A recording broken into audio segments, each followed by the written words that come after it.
বর্তমানে এক পিতার বয়স তার কন্যার বয়সের 3 গুণ। 10 বছর পরে তিনি তার কন্যার বয়সের দ্বিগুণ হবেন।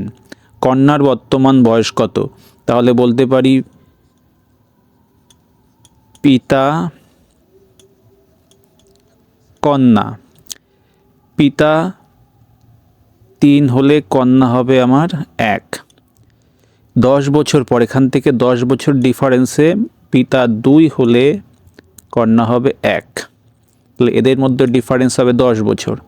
তাহলে আমি বলতে পারি এইখান থেকে এইখানের ডিফারেন্স গেছে আমার 10 বছর, আর এখান থেকে এখানের ডিফারেন্স আমার 10 বছর।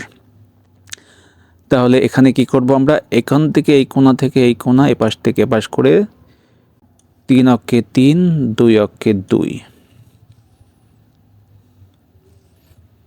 2 অক্ষে 2। তাহলে এদের মধ্যে ডিফারেন্স আমার 1 ইউনিট। আর এদিক থেকে 10 দুগুণী 20, 10 অক্ষে 10, এদের মধ্যে ডিফারেন্স 10 বছর। তাহলে 1 ইউনিটের মান আমার 10 বছর। তাহলে কন্যার বর্তমান বয়স কত ইউনিট? 1 ইউনিট। তাহলে 1 ইউনিটের মান আমার 10 বছর। তাহলে উত্তর আমার 10।